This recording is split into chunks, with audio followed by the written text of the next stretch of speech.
Hello दोस्तों, study mode में आपका स्वागत है। बिहार फायरमैन भर्ती 2021 ये मॉक टेस्ट आप लोग लगाइए। इसका कट ऑफ 35 निर्धारित किया गया है। क्वेश्चन मॉडरेट से लेके हाई लेवल तक है और कुछ आसान भी क्वेश्चन है, तो ध्यानपूर्वक देखना है और कमेंट कर कर अपना स्कोर भी बताना है कि टोटल क्वेश्चन में आप लोगों का स्कोर कितना है।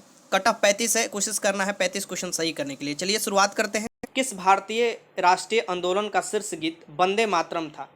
तो किस भारतीय आंदोलन का जो शीर्ष गीत था ये वंदे मातरम था, ये सभी आप बताना है। तो इसके आंसर क्या हो जाएगा?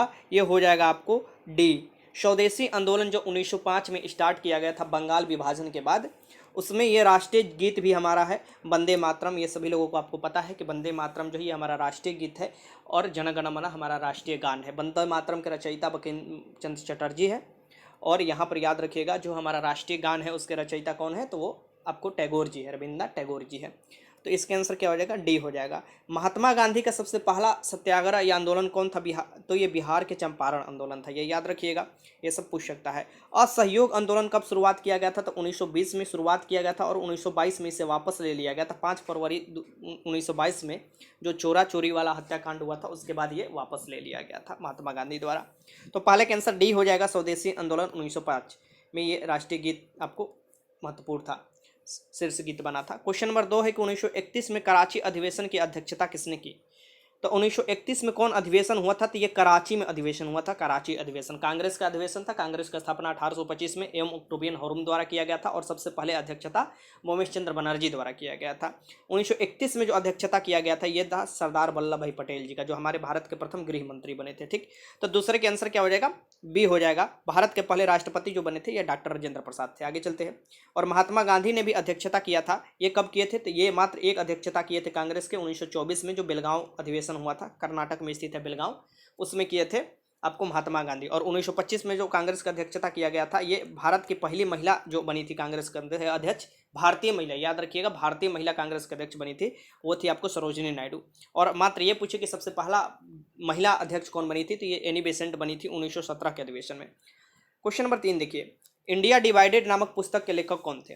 इंडिया डिवाइडेड नामक पुस्तक के लेखक कौन थे ये आपको बताना है। तो इंडिया डिवाइडेड नामक पुस्तक के लेखक हमारे प्रथम राष्ट्रपति डॉक्टर राजेंद्र प्रसाद थे। ये हमारे संविधान सभा के अस्थायी अध्यक्ष भी थे। और संविधान सभा के अस्थायी अध्यक्ष कौन थे? तो सच्चिदानंद सिन्हा थे। उनके 2 दिन बाद ही इनको अस्थायी अध्यक्ष बनाया गया था डॉक्टर राजेंद्र प्रसाद को। ये आपको सिवान जिला बिहार से बिलोंग करते थे। तीसरे के आंसर भी हो जाएगा। क्वेश्चन नंबर 4 देखिए, प्रसिद्ध विद्वान अश्वघोष किसके शासनकाल में हुए? प्रसिद्ध विद्वान जो अश्वघोष है ये किसके शासनकाल में थे आपको बताना है। ये आपके सामने ऑप्शन है। तो जो अश्वघोष थे ये आपको किसके शासनकाल में थे? तो ये कनिष्क के शासनकाल में थे। किसके? कनिष्क के। कुंडलग्राम कनिष्क, आपको उसी समय आपको चतुर्थ बौद्ध संगीत हुआ था, आप सभी लोगों को पता होना चाहिए। ये आपको कुंडलग्राम कश्मीर में हुआ था, उसमें राजा कनिष्क थे। तो 4 के आंसर सी हो जाएगा। क्वेश्चन नंबर 5 देखिए, निम्नलिखित में कौन सा दिन यूनिसेफ दिवस के रूप में मनाया जाता है? यूनिसेफ का मुख्यालय जो पड़ जाएगा यह अमेरिका न्यूयॉर्क में पड़ जाएगा। और ये यूनिसेफ दिवस के रूप में, क्योंकि इसी दिन स्थापना हुआ था 1946 में, ये मनाया जाता है 11 दिसंबर 1946 को स्थापना हुआ था, इसलिए 11 दिसंबर को यूनिसेफ डे के रूप में मनाया जाता है। ठीक, अब यहाँ पर मैं बता दूं जो 10 दिसंबर को मनाया जाता है ये मानवाधिकार दिवस के रूप में मनाया जाता है, ह्यूमन राइट डे के मनाया जाता है। तो ये याद रखिएगा। 5 के आंसर डी हो जाएगा। क्वेश्चन नंबर 6 देखिए, बिहार का शोक किस नदी को कहा जाता है? बिहार के शोक कौन सी नदी है ये आपको बताना है। क्वेश्चन नंबर 6 है। तो बिहार के शोक नदी कोसी को कहा जाता है। ये अपना रास्ता बदलने के लिए जानी जाती है, ठीक, मार्ग परिवर्तन के लिए। ये कोसी नदी को बिहार के शोक कहा जाता है क्योंकि काफ़ी बाढ़ आता है उत्तरी बिहार में, इसी कारण। दामोदर नदी को किसका शोक कहा जाता था? तो ये आपको पश्चिम बंगाल को कहा जाता था, लेकिन अब इस पर काफ़ी डैम बनाकर नियंत्रित कर लिया गया है। 6 का आंसर बी हो जाएगा। आगे चलिए, क्वेश्चन नंबर 7 देखिए, सिंधु घाटी सभ्यता के अधिकतर मोहरे निर्मित होती, सिंधु घाटी जो सभ्यता था उसकी जो अधिकतर मोहरें निर्मित होती थी वो किससे निर्मित होती थी? देखिए, सिंधु घाटी सभ्यता या हड़प्पा सभ्यता जो थी ये कांस्ययुगीन सभ्यता था और यहाँ के मोहरें जो निर्मित होती थी ये सेलखड़ी की निर्मित होती थी। किसकी? सेलखड़ी की। तो 7 का आंसर क्या हो जाएगा? डी हो जाएगा। आगे चलते हैं। क्वेश्चन नंबर 8 देखिए, क्वेश्चन नंबर 8 क्या है? 2001 से 2011 की अवधि में बिहार की जनसंख्या में दासकी वृद्धि दर क्या थी? तो 2001 से 2011 के बीच में जो दासकी वृद्धि दर हुआ था जनसंख्या में बिहार का, ये हुआ था 25.42% के हिसाब से ये बढ़ा था। ठीक, ये ध्यान में रखिएगा। 8 के आंसर क्या हो जाएगा? यहाँ पर ए हो जाएगा। अगर जनसंख्या घनत्व के हिसाब से हम बात करें तो बिहार का पहला स्थान आता है पूरे भारत में। और जनसंख्या कम घनत्व किसका है? इसकी एकदम कम, तो वो हो जाएगा अरुणाचल प्रदेश का पहले स्थान पर आता है। और सबसे ज़्यादा जनसंख्या घनत्व बिहार का है। जनसंख्या की दृष्टि से बिहार जो आता है ये आपको तीसरे स्थान पर आता है। सबसे ज़्यादा आपको जनसंख्या पड़ता है उत्तर प्रदेश, उसके बाद महाराष्ट्र और तीसरे नंबर पर बिहार का पड़ता है। ठीक, आगे चलते हैं। क्वेश्चन नंबर 9 देखिए, सुभाष चंद्र बोस अंतर्राष्ट्रीय हवाई अड्डा कहाँ स्थित है? सुभाष चंद्र बोस अंतर्राष्ट्रीय हवाई अड्डा कहाँ स्थित है, ये आपको बताना है। ये आप देख लीजिए ऑप्शन। तो सुभाष चंद्र बोस हवाई अड्डा जो स्थित है ये कोलकाता में स्थित है। कोलकाता, पश्चिम बंगाल की राजधानी कोलकाता में। ठीक, तो इसका आंसर याद रखिएगा 9 के आंसर डी। जो फॉरवर्ड ब्लॉक की स्थापना किया गया था ये सुभाष चंद्र बोस द्वारा ही किया गया था, और दिल्ली चलो के जो नारा भी दिया गया था ये सुभाष चंद्र बोस द्वारा ही दिया गया था। तुम मुझे खून दो मैं तुम्हें आज़ादी दूंगा, ये भी नारा सुभाष चंद्र बोस द्वारा ही दिया गया था। क्वेश्चन नंबर 10 देखिए, भारत में जैव विविधता की दृष्टि से निम्नलिखित में कौन तप्त स्थल है? भारत में जैव विविधता की दृष्टि से निम्नलिखित में से कौन से तप्त स्थल है? ठीक, ये आपको बताना है। हॉटस्पॉट ये आपको बताना है कौन सा है, तो ये हो जाएगा पश्चिमी घाट। पश्चिमी घाट है, ये आपको जैव विविधता की दृष्टि से तप्त स्थल बोला जाता है। ठीक, तो इसका आंसर क्या हो जाएगा? 10 का आंसर हो जाएगा ए। अरावली की पहाड़ी जो है ये सबसे प्राचीन पहाड़ी में आता है भारत में, या पूरे विश्व में भी बात किया जाए सबसे प्राचीन पहाड़ी है अरावली की। आगे चलते हैं। क्वेश्चन नंबर 11 है, रेगुड़ मृदा किस कृषि के लिए सर्वाधिक उपयुक्त होती है? रेगुड़ मृदा, रेगुड़ मृदा किसकी कृषि के लिए सबसे उपयुक्त मानी जाती है? आपके सामने ऑप्शन देखिए, बिना ऑप्शन का आप मत लगाइएगा, सभी ऑप्शन देखते हुए। तो यहाँ पर क्या हो जाएगा, इसके आंसर आप देख लीजिएगा क्या हो जाएगा। तो रेगुड़ मृदा को क्या बोला जाता है? ये काली मिट्टी भी बोला जाता है, इसे ब्लैक सॉइल भी बोला जाता है। गुजरात महाराष्ट्र वाले क्षेत्र में ज़्यादा मिलता है ये।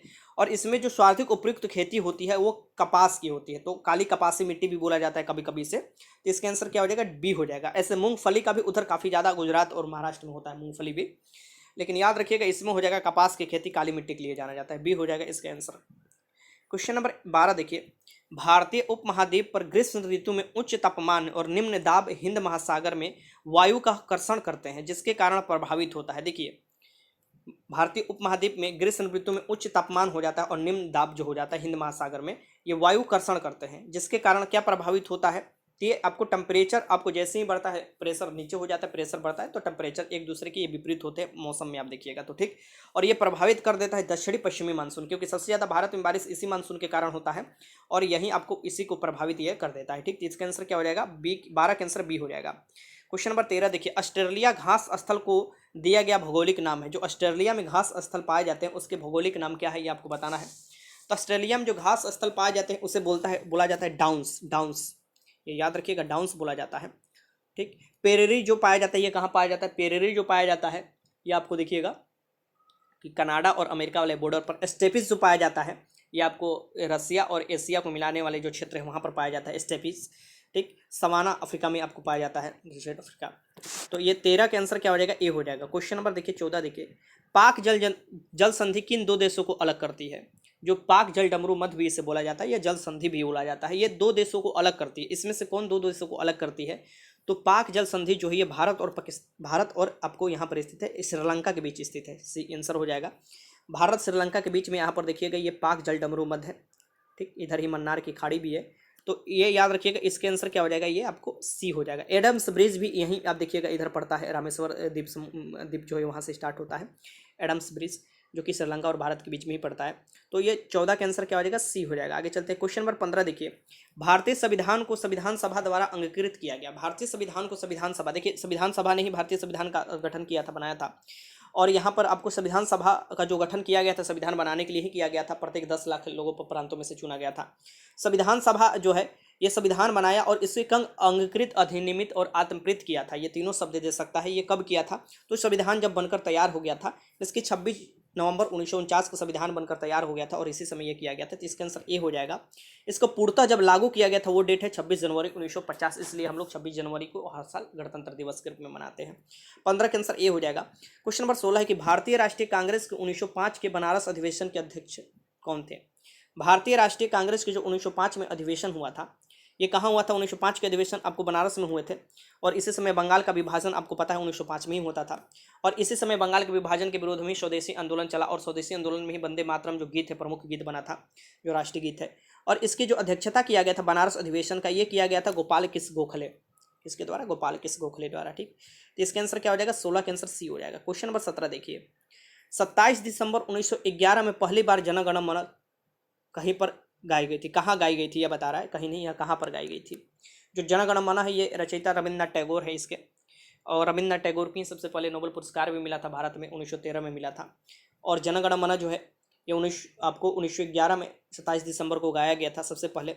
और ये कौन से अधिवेशन में? तो देखिए राष्ट्रीय गीत भी सबसे पहले कलकत्ता के ही अधिवेशन में गाया गया था, और जनगण मन भी 1911 में जो हुआ था ये कोलकाता के अधिवेशन हुआ था, उस समय कोलकाता में उसी समय गाया गया था। ठीक, तो इसका भी आंसर क्या हो जाएगा? यह हो जाएगा सी।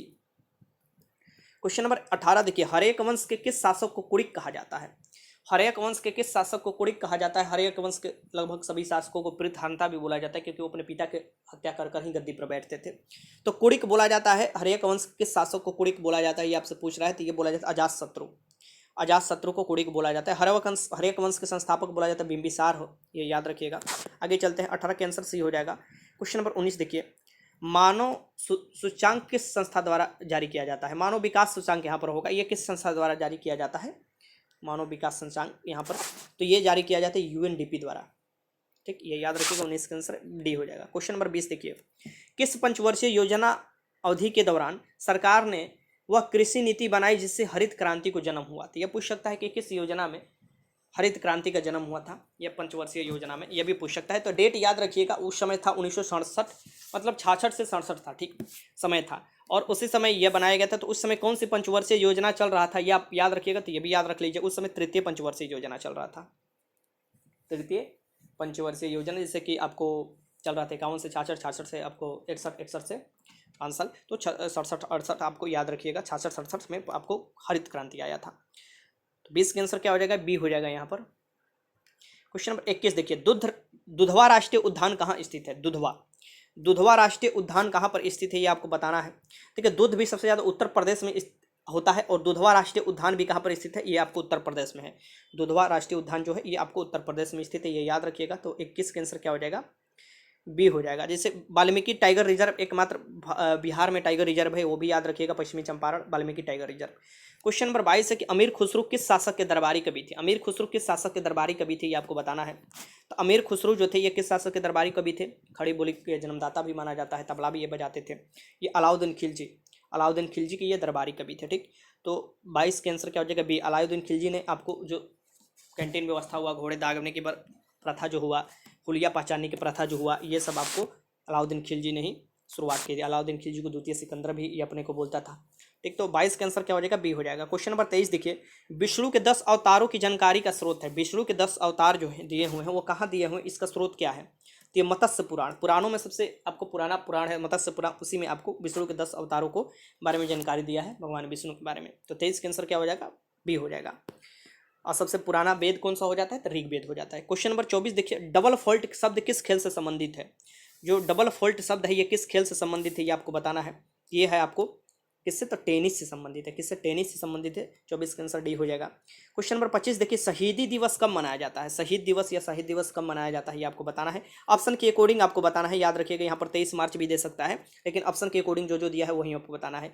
तो आपको पता होना चाहिए कि 30 जनवरी 1948 में ही महात्मा गांधी को नाथूराम गोडसे ने गोली मारा था, वहीं पर मृत्यु उनका हुआ था, इसलिए 30 जनवरी को शहीद दिवस के रूप में लोग मनाते हैं। ठीक, शहीद दिवस और 1-2 दिन मनाया जाता है, जैसे 23 मार्च हुआ, जैसे भगत सिंह सुखदेव, ये इन लोगों को जो जब फांसी पड़ा था उस समय भी मनाया जाता है। तो ये मैंने बोला आपको, जो आपको ऑप्शन देगा उसके अकॉर्डिंग चलना पड़ेगा। 25 के आंसर क्या हो जाएगा? सी हो जाएगा। क्वेश्चन नंबर 26 देखिए, रेमन मैग्सेसे पुरस्कार कौन सी संस्था देती है? रेमन मैग्सेसे पुरस्कार है ये कौन सी संस्था देती है, ये आपको बताना है। ठीक, तो रेमन मैग्सेसे जो ये फिलीपींस के राष्ट्रपति थे, और ये आपको रेमन मैग्सेसे पुरस्कार एशिया के नोबेल पुरस्कार भी इसे बोला जाता है। तो ये आपको कौन देता है? तो फिलीपींस सरकार देता है। ठीक, सी हो जाएगा। 26 का आंसर सी। क्वेश्चन नंबर 27 देखिए, प्रख्यात में प्रयुक्त उपसर्ग है। प्रख्यात में कौन सा उपसर्ग प्रयुक्त है, ये आपको बताना है। तो प्रख्यात में जो उपसर्ग प्रयुक्त है ये है प्र। उपसर्ग किसे बोलते हैं? जो शब्द के पहले लगता है, और प्रत्यय जो सब, माफ कीजिएगा यहाँ पर फिर से मैं बता देता हूँ। प्रख्यात में जो उपसर्ग प्रयुक्त है ये प्र है, क्योंकि ख्यात में आपको प्र लगा है तो प्रख्यात बना है। ठीक, उपसर्ग जो शब्द के पहले लगे और प्रत्यय जो शब्द के बाद में लगे और उसका शाब्दिक अर्थ बदल दे, उपसर्ग और प्रत्यय बोला जाता है। 27 का आंसर क्या हो जाएगा? ए हो जाएगा। प्रख्यात में आपको उपसर्ग पूछ रहा था। 28 देखिए, धक्का मुक्की में कौन सा समास है? धक्का और बीच में हाइफन भी दे सकते हैं, मुक्की हो जाएगा, पापपूर्ण होगा, माता पिता हुआ, ये सभी में आपको कौन सा समास हो जाता है? तो इसमें हो जाएगा आपको द्वंद्व समास। द्वंद्व समास, द्विगु समास उसमें होता है जो प्रथम वाला पद जो होता है वो संख्यावाचक विशेषण होता है, जैसे त्रिकोण, ये आपको द्विगु समास में आ जाएगा। तो 28 के आंसर आपको सी हो जाएगा, द्वंद्व समास हो जाएगा, धक्का मुक्की। क्वेश्चन नंबर 29 है कि निराशा का सही संधि विच्छेद है। निराशा का सही संधि विच्छेद क्या है, ये आपको बताना है। क्वेश्चन नंबर यहाँ पर देखिए, निराशा का सही संधि विच्छेद क्या होगा, ये आपको बताना है। तो यहाँ पर देख सकते हैं निधन आशा, निधन आशा क्या होता है, निराशा का सही संधि विच्छेद। ऐसा क्वेश्चन मैं पहले भी आप लोगों को करा चुका हूँ। 29 के आंसर सी हो जाएगा।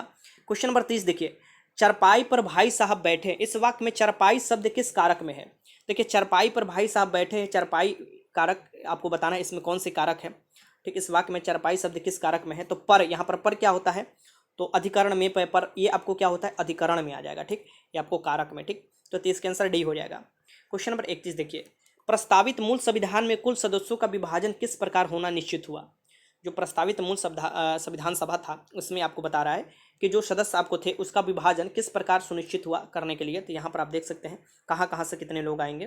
तो यहाँ पर देख सकते हैं कि ब्रिटिश प्रांतों से 292, देसी जो रियासतें हैं 93, और मुख्य कमिश्नरी क्षेत्र के जो 4 प्रतिनिधि है इसने आपको डिवाइड किया गया था। मैं इसके उपयुक्त में से सभी हो जाएगा, डी हो जाएगा इसमें से। ठीक, 31 का आंसर क्या हो जाएगा, डी हो जाएगा।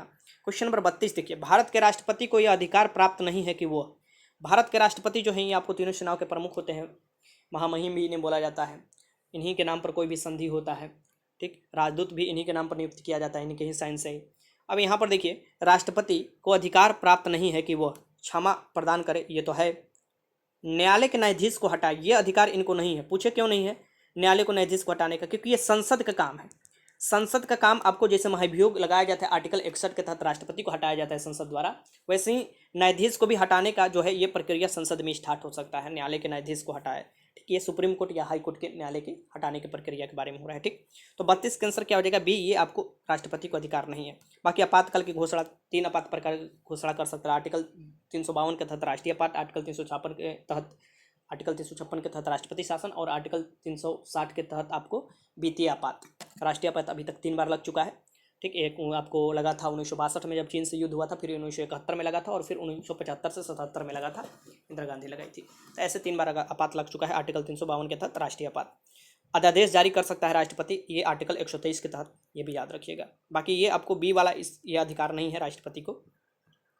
क्वेश्चन नंबर 33 देखिए कि श्वेत प्रकाश अपने विभिन्न रंगों को अलग होने की क्रिया कहलाता है। श्वेत प्रकाश जो पड़ता है तो विभिन्न रंगों में विभक्त हो जाता है प्रिज्म पर, यह प्रक्रिया क्या कहलाती है, तो ये कहलाती है वर्ण विक्षेपण। क्या कहलाती है, वर्ण विक्षेपण प्रक्रिया कहलाती है। ठीक, तो इसका आंसर क्या हो जाएगा आपको, 23 का आंसर डी हो जाएगा।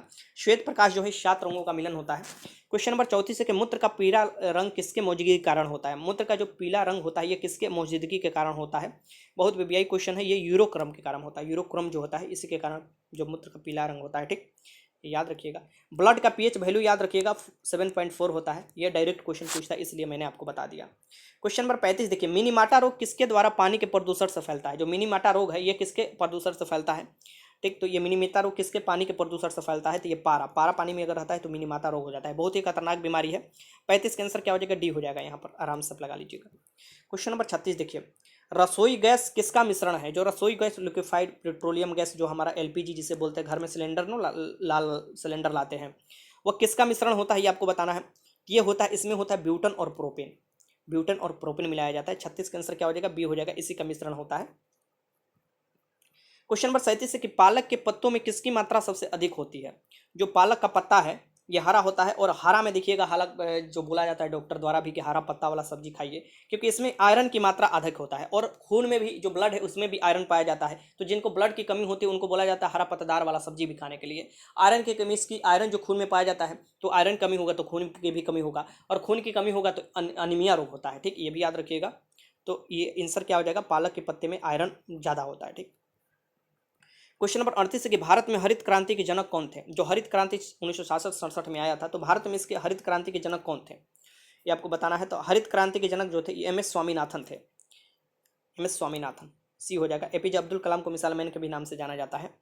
आगे चलिए, क्वेश्चन नंबर 39 देखिए, सरकार द्वारा पुरानी मुद्रा को समाप्त कर नई मुद्रा चलाना, इसकी पुरानी मुद्रा जो है पैसा उसे समाप्त कर दो और नई मुद्रा का प्रचलन कर दिया जाता है, ये कौन सी कहलाता है। ठीक, ये प्रक्रिया क्या कहलाता है, तो ये प्रक्रिया कहलाता है, आपको बताइए कौन सी प्रक्रिया कहलाता है सरकार द्वारा, तो ये कहलाता है विमुद्रीकरण। विमुद्रीकरण अभी हुआ भी था, आपको सभी लोगों को पता है। तो 39 का आंसर क्या हो जाएगा, बी हो जाएगा। इसमें क्या होता है, पुरानी मुद्रा को समाप्त कर दिया जाता है और उसके जगह पर नई मुद्रा चलाया जाता है। तो 39 का आंसर बी हो जाएगा। क्वेश्चन नंबर 40 देखिए, पित्त का मुख्य कार्य है। जो पित्त होता है इसका मुख्य कार्य क्या है। क्वेश्चन नंबर 40 है कि पित्त का मुख्य कार्य क्या है, तो पित्त का मुख्य कार्य है पाचन और शोषण हेतु वसा का इमल्सन करना। पाचन और शोषण हेतु जो वसा है इसका इमल्सन करना पित्त का मुख्य कार्य होता है। 40 का आंसर क्या हो जाएगा, डी हो जाएगा। क्वेश्चन नंबर 41 है, सौरमंडल का सबसे कम घनत्व वाला ग्रह है। सौरमंडल का सबसे कम घनत्व वाला ग्रह कौन सा है ये आपको बताना है। सौरमंडल में टोटल 8 ग्रह है। पहले आपको 2006 से पहले आपको 9 ग्रह थे, लेकिन 2006 में जो प्लूटो है उससे 52वां ग्रह घोषित कर दिया गया, ठीक, इंटरनेशनल जो संस्था है उनके द्वारा। अब यहाँ पर देखिए, जो सौरमंडल का सबसे बड़ा ग्रह ये बृहस्पति है और सौरमंडल का छोटा ग्रह बुध है। सौरमंडल का सबसे कम घनत्व वाला कौन है, जिसका घनत्व डेंसिटी कम है, ये शनि है। शनि है, और इसको पानी में भी डुबाने की कोशिश कीजिएगा ना तो ये नहीं डूबेगा। अभी आपसे ये क्वेश्चन पूछ सकता है कि कौन से ऐसे ग्रह है जिसका सबसे ज्यादा उपग्रह है, तो अब याद रखिएगा लेटेस्ट में शनि ऐसा ग्रह है जिसका सबसे ज्यादा उपग्रह है, और ये क्वेश्चन डायरेक्ट आपको दे सकता था। पहले बृहस्पति था लेकिन अब शनि हो चुका है, ठीक, ये ध्यान में रखिएगा। और सबसे बड़ा उपग्रह कौन सा है, उपग्रह अगर पूछे सबसे बड़ा तो वो गैनीमीड है। पृथ्वी का मात्र एक उपग्रह चंद्रमा है, जिसे चांद बोला जाता है। और गैनीमीड किसका उपग्रह है, तो वो बृहस्पति का है। टाइटन किसका उपग्रह है, तो वो शनि का है। डिमोस और फोबोस किसका है, तो वो मंगल का है। और कौन से 2 ग्रह है जिनका कोई उपग्रह ही नहीं है, तो वो हो जाएगा शुक्र और बुध, इसका कोई उपग्रह नहीं है। आगे चलते हैं, क्वेश्चन नंबर 42 देखिए, सूरत किस नदी के तट पर स्थित है। जो सूरत है ये किस नदी के तट पर स्थित है ये आपको बताना है। तो सूरत जो है ये ताप्ती नदी के तट पर स्थित है, ये याद रखिएगा। 42 का आंसर क्या हो जाएगा, सी हो जाएगा, ताप्ती नदी के किनारे स्थित है। 42 का आंसर सी। अब नर्मदा देखिए, नर्मदा जो नदी है ये आपको, नर्मदा, तापी नदी, ये सब जो भी नदी है ये आपको क्या होता है, पश्चिम की तरफ बहती है और जाकर अरब सागर में गिरती है। नहीं तो भारत का अधिकांश नदियाँ जो होता है ये डेल्टा बनाते हुए जाकर आपको कहाँ गिरता है, तो बंगाल की खाड़ी में। क्वेश्चन नंबर 43 देखिए, निम्नलिखित में कौन सी एक रोपण फसल नहीं है। इसमें से कौन से जो रोपण फसल नहीं है, देखिए याद रखिएगा, इसमें से बताना है कौन से है जो कि रोपण फसल नहीं है। तो यहाँ पर आप देख सकते हैं, इसमें से जो रोपण फसल नहीं है ये आपको केला है, रबर है, काफ़ी है, ये सभी रोपण फसल है। मक्का नहीं होगा, मक्का आपका रोपण फसल नहीं होगा। इसका आंसर क्या हो जाएगा, सी हो जाएगा। क्वेश्चन नंबर 44 देखिए, निम्नलिखित में कौन सा मंदिर उड़ीसा में स्थित नहीं है। उड़ीसा में महत्वपूर्ण मंदिर स्थित है, इसमें से बताना है कि कौन से उड़ीसा में मंदिर नहीं स्थित है, ठीक। तो ये देखिए, जगन्नाथपुरी के मंदिर, जिसे पुरी मंदिर बोला जाता है, ये आपको उड़ीसा में ही स्थित है। विश्वनाथ मंदिर, देखिए विश्वनाथ मंदिर जो है काशी विश्वनाथ मंदिर भी बोला जाता है। नया वाला, पुराना वाला, नया वाला जो विश्वनाथ मंदिर है ये BHU के आपको जो ग्राउंड है उसमें स्थित है। और जो पुराना वाला काशी विश्वनाथ है वो काशी, तो वो आपको विश्वनाथ मंदिर उत्तर प्रदेश में मिलता है, ये आपको बनारस में, उत्तर प्रदेश के बनारस में। सूर्य मंदिर जो है ये आपको पता है आप सभी लोगों को, जो सन टेम्पल है ये भी उड़ीसा में मिलता है। और लिंगराज मंदिर भी आपको उड़ीसा में मिलता है, ठीक, ये सभी आपको उड़ीसा में मिलता है। बाकी यहाँ पर जो पूछ रहा था नहीं मिलता है, तो विश्वनाथ मंदिर आपको बनारस उत्तर प्रदेश में है, ये उड़ीसा में नहीं है। क्वेश्चन नंबर देखिए, वेल्थ ऑफ नेशन पुस्तक के लेखक कौन है। वेल्थ ऑफ नेशन पुस्तक के लेखक कौन है ये आपको बताना है। ये क्वेश्चन पहले भी मैं आपको करा चुका हूँ, यह है एडम स्मिथ। एडम स्मिथ जो है ये वेल्थ ऑफ नेशन पुस्तक के लेखक है। 45 का आंसर ए हो जाएगा। क्वेश्चन नंबर 46 देखिए, सबसे पहला ग्लोब किसने बनाया था। सबसे पहला ग्लोब किसने बनाया था ये आपको बताना है। क्वेश्चन नंबर 46 से सबसे पहला ग्लोब किसने बनाया था, इनका नाम है मार्टिन बेहेम। बहेम भी बोला जाता है, बहेम बोला जाता है, ये आपको याद रखिएगा। लेकिन मार्टिन बेहेम, बहेम, ये कुछ भी आपको याद कर लीजिए, ठीक। तो ये आपको जो है ये सबसे पहला ग्लोब बनाए थे। 46 का आंसर सी हो जाएगा। क्वेश्चन नंबर 47 देखिए, सरकारिया आयोग का गठन किस विषय पर रिपोर्ट देने के लिए किया गया था। 1983 में ये आपको गठन किया गया था सरकारिया आयोग का, रिपोर्ट देने के लिए। और सरकारिया आयोग जो आपको बनाया गया था ये किस लिए, तो ये बनाया गया था केंद्र और राज्य में जो संबंध है उसको सुधार करने के लिए, कैसे होगा, सुझाव देने के लिए, तो केंद्र राज्य संबंध के लिए। 47 का आंसर बी। आपको कुछ क्वेश्चन रिपीटेड लग रहे होंगे, लेकिन जो महत्वपूर्ण क्वेश्चन है उसे मैं बार बार रिपीट करता हूं कि आपके दिमाग में एकदम छप जाकर वो। क्वेश्चन नंबर 48 है कि उच्चतम न्यायालय की प्रथम महिला न्यायाधीश कौन है। तो उच्चतम न्यायालय का प्रथम महिला न्यायाधीश कौन है ये आपको बताना है। तो उच्चतम न्यायालय का प्रथम महिला न्यायाधीश जो है ये श्री आपको MS फातिमा बीबी, सुश्री MM फातिमा बीबी जो थी ये आपको क्या थी, ये आपको सुप्रीम कोर्ट है उसके प्रथम महिला न्यायाधीश थी। अभी तक मुख्य न्यायाधीश कोई नहीं बना है सुप्रीम कोर्ट का महिला में, ये याद रखिएगा। 48 का आंसर क्या हो जाएगा, सी हो जाएगा। क्वेश्चन नंबर 49 देखिए, भारत के नियंत्रक एवं महालेखक परीक्षक की नियुक्ति की अवधि है। भारत के नियंत्रक और महालेखक परीक्षक की नियुक्ति की अवधि कितनी है, तो 6 वर्ष या 65 वर्ष आयु जो भी पहले हो वो आपको राष्ट्रपति द्वारा नियुक्त किया जाता है। CAG जिसे बोला जाता है, कैग इनके सदस्यों को। और नियंत्रक और महालेखक परीक्षक की नियुक्ति की उम्र यही है, 6 वर्ष हो या 65 वर्ष पहले जो भी हो, ठीक। तो 49 का आंसर सी हो जाएगा। क्वेश्चन नंबर 50 देखिए, विद्युत धारा मापन निम्नलिखित में से किस उपकरण द्वारा किया जाता है। तो विद्युत धारा मापन निम्नलिखित में से किस उपकरण का प्रयोग कर किया जाता है, ये आपके सामने है ऑप्शन, आपको बताना है, ठीक। आपके सामने ऑप्शन है, या विद्युत धारा उपकरण आपको किसके मापन किया जाता है, तो अमीटर का उपयोग कर विद्युत धारा मापन किया जाता है, ठीक। एम्पियर में मापा जाता है विद्युत धारा। तो 50 का आंसर क्या हो जाएगा, आपको बी हो जाएगा, अमीटर। टोटल 50 क्वेश्चन मैंने कराया। टोटल 50 क्वेश्चन में आप लोगों ने कितना क्वेश्चन सही किया ईमानदारी पूर्वक बताइए। और इसका कट ऑफ मैंने 35 निर्धारित किया था। अगर 35 प्रश्न से ज़्यादा आपका आ रहा है तो आपकी तैयारी बहुत ही बेहतर तरीक़ा से हो रही है, और ऐसे ही आप लगे रहिएगा। मैं टाइम टू टाइम आपका टेस्ट लेते रहूँगा। वीडियो अच्छा लगा तो लाइक कीजिएगा। वीडियो देखने का आपका बहुत बहुत धन्यवाद।